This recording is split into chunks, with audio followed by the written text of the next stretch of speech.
Hot Springs Village Inside Out is a closer look at the greatness of Hot Springs Village, Arkansas and the surrounding areas. People, places, experiences. Hot Springs Village is one of the most beautiful places on earth. Join me, Randy Cantrell, and my co-host Dennis Simpson as we engage in weekly conversations to explore Hot Springs Village Inside Out.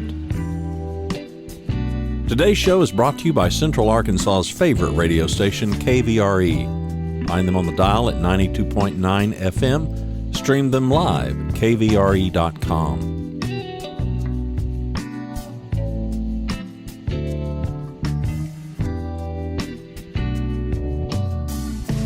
Today's show is brought to you by RE/MAX of Hot Springs Village. The award-winning RE/MAX of Hot Springs Village is the largest real estate office inside the village with over 30 full-time agents and support staff. Visit them to learn more about this beautiful place to solve your real estate needs. Call them at 1-800-364-9007. Find them online at explorehsv.com. They are RE/MAX of Hot Springs Village at 1-800-364-9007 or online at explorehsv.com. HSV Inside Out is also brought to you by Ike Eisenhower State Farm.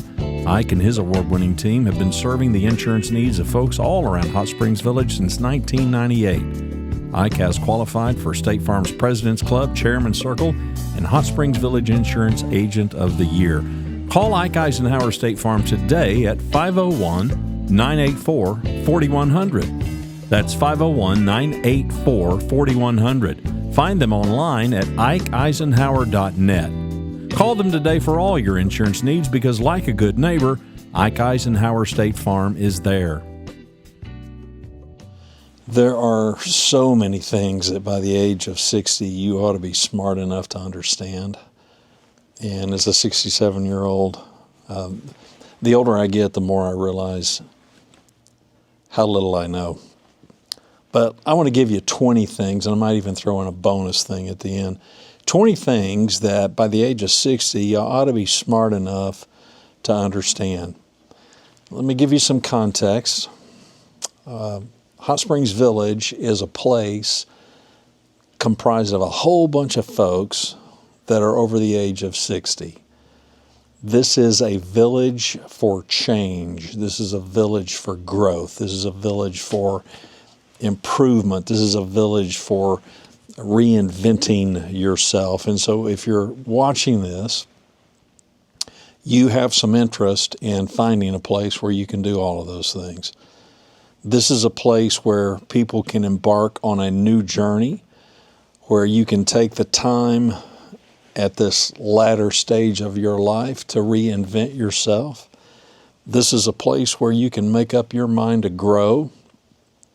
And it's a place where you can surround yourself with supporters. And I hope that you'll give it some sober and serious thought to perhaps make Hot Springs Village your home in the future, because it can accomplish all of those things. 20 things, and these are in no particular order, and this is clearly not an exhaustive list, of things that by the age of 60, you ought to be smart enough to understand. One is time means more than money, and money means an awful lot. Money is really important. Money is very meaningful, but time is more so. By the time we get to 60, we realize that we've got way more history than we do future. And so we want to make the most of the future. Second thing that by the age of 60 you ought to be smart enough to understand is that the people who matter most may be few. They probably are few, but man, they matter a lot. And over time, they matter even more and more and more. Nothing wrong with that. I've got friends who have an awful lot of people in their life. Take me and Dennis. Dennis, this raging extrovert, lots of people, lots of acquaintances, a lot of relationships. Me, way less so. My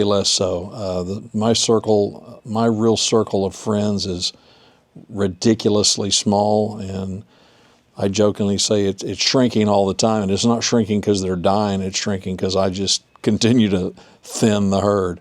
So the people that matter most, they can be few, but the depth of those relationships, it just keeps on getting deeper and deeper.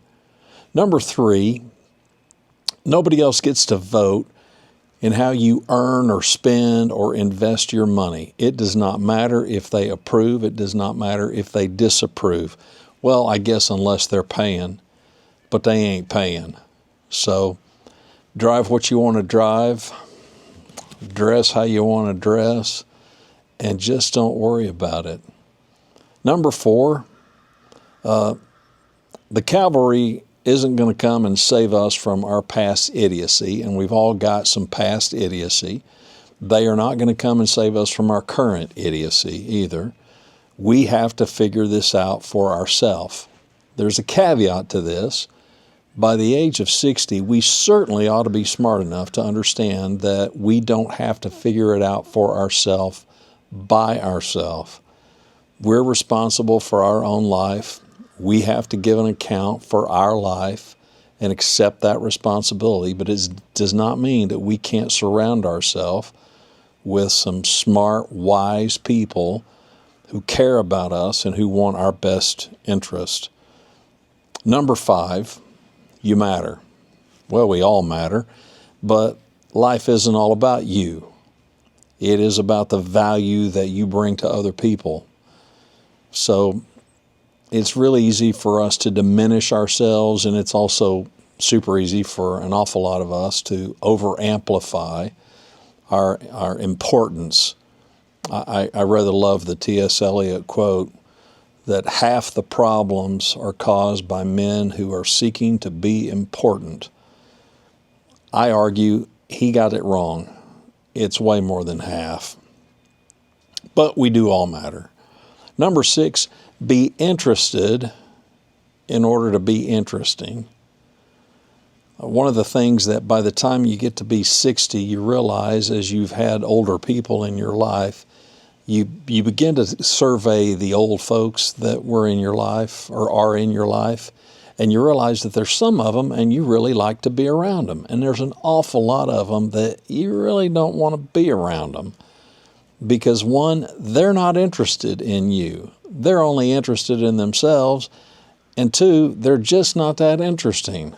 So be interested in order to be interesting. Number 7, don't take it personal, and you'll avoid a boatload of problems. I think many of us, by the time we're 60, in my experience, we tend to go from one extreme or the other. We either tend to go the way I'm going, where I just don't care, or people go the other way. They care increasingly more and more and more. By the time you're 60, we should have learned and we should understand there's no point in taking it personally, because if we do, it just causes all kinds of anxiety and emotions that just don't serve us or anybody that we're around. Number 8, pursue your ideal outcome and don't settle. Instead, you can adjust your ideal outcome, that thing that you most would like to accomplish, because, come on, it's your life, and you can change your mind. How many times in your life have you set out to do one thing, and as you embarked on it, you thought, I thought this might be what I wanted, but it turns out I think I've changed my mind. Well, we've all done that. Nothing wrong with that. But once you're fixed on it and you really understand that this is the thing that you really want to pursue, man, pursue it. Pursue it and don't compromise and don't settle. Number 9, when you speak, ask questions and then listen. And I would refer you back to number 6. And number 6, if you don't remember, was be interested in order to be interesting.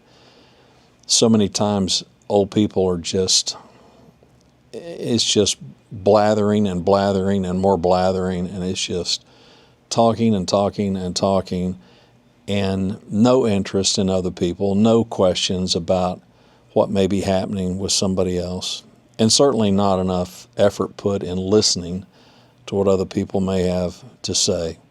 Number 10, distractions kill success.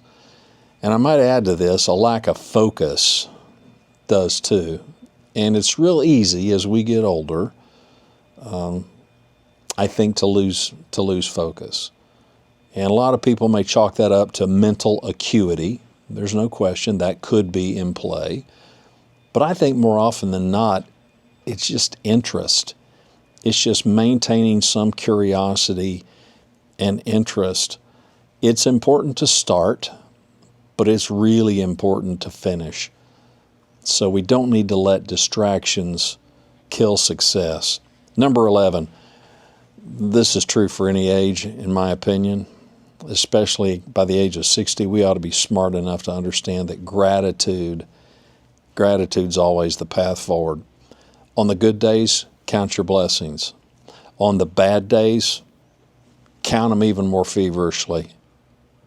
Number 12, I think by the time we get to be 60, we ought to be smart enough to understand that grumpiness only serves to make us a jerk. And so we can avoid that if we will just focus on being kind. Number 13, behave so other people are happy to see you and so that they're sad when you part. I had a sign, I've still got it somewhere. I used to have it hanging in the yellow studio, that some people, we're happy to see some people when they arrive, and we're happy to see other people when they go. We want to be people. By the time we're 60, we ought to have figured out we want other people to be happy to see us, and we want them to be sad to see us go. Number 14, don't take yourself too seriously. You're not that important anyway. Well, you are to some people, but you understand by the time you're 60 in the grand scheme of things, your impact in the world is important and you matter. But most of us are going to leave a relatively small imprint, a small footprint. It can be deep. It can be very meaningful. It can make a real difference to people. But the majority of us are never going to be some household name, and our impact is still going to be one life at a time, and that's okay. Number 15, by the time we're 60, we certainly should understand and have some wisdom to know that health is important, and we don't need to stop investing in our health. It's very common for us to get to these ages and realize, man, it's kind of that George Burns quote, if I'd have known I was going to live this long, I'd have taken better care of myself. But that doesn't mean that we can't try to make up for it. And if we've had a healthy lifestyle all along the way, then you keep that up. Keep that up. If you go back to the very first thing that I started with, time. Time is really important. Yep, money is too. And that's number 16, wealth. Wealth is spending less than you earn. I know an awful lot of wealthy people. They're not rich, but they're wealthy because they live within their means. They have put themselves in a position where they can live within their means. And by the time we're 60, we certainly should understand that wealth is about spending less than you make. Number 17, generosity is always a wise choice. Frugality is great and wonderful, and I rather love it, but stinginess doesn't do anybody any good, ever.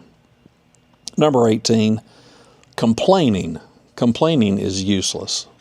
Nobody cares. Nobody wants to spend time around complainers. And so it's a great strategy, I guess, if you want to be a reclusive hermit. So if that's the goal, then go for it. Complain away. But whether it's on social media because you've got the courage behind a keyboard, or whether it's you wanting to complain to neighbors or friends or family, well, go back to that one. Behave so that other people are happy to see you and sad to see you go. That will not be the case if you are a chronic complainer. Number 19, keep learning, keep growing, keep adapting. and resist any notion. I think by the time we get to be 60, we realize that we're old, and we realize we've got a big history, and we may not have that much of a future. But I think we're wise enough to also know you're just never too old. You're never too old to start. And if you keep on pushing, you keep on pursuing that ideal outcome I talked about, hopefully you're not going to be too old to finish either. Number 20, be quick to repent. I know that's a spiritual term, but it transcends spiritual stuff, because repentance is just changing your mind to refuse to never go back, to stop doing something that you know is hurtful or harmful, bad for you, bad for other people, and instead you just make up your mind you're going to move forward. You're going to move forward with improved behavior, with improved habits, and hopefully in pursuit of a higher character. Steve Martin is quoted as having said, just be so good they can't ignore you. Now, he's talking about talent, but if we were to apply that to our behavior and our habits and our character, I think it fits. If we behave in such a way that we're so good, our habits are so good, our character is so good, our behavior is so good, they can't ignore us. Seems to me that's a pretty good winning recipe. Here's the bonus, and I've really alluded to this kind of throughout all of these 20. Keep chasing and keep catching your goals. When you come to Hot Springs Village, Arkansas, and you look at this place the way I look at this place, as a village for change, for growth, for improvement, and as I have come here to embark on my new journey, to take the time to somewhat reinvent myself, improve myself, making up my mind I want to continue to grow and get better, and I want to surround myself with people that are like-minded and people that are supportive. It's just a great opportunity. And so as we think about the places to come and to retire, or in my case, to kind of semi-retire, these are important things. These are things that can transcend the cost of living. They can transcend climate. They can transcend, well, just about everything, because this is the fabric of life. Randy Cantrell's my name. HotSpringsVillageInsideOut.com is the website. Hit the subscribe button. Thanks for watching and listening to Hot Springs Village Inside Out, a weekly podcast starring Hot Springs Village, Arkansas. Visit the website at HotSpringsVillageInsideOut.com.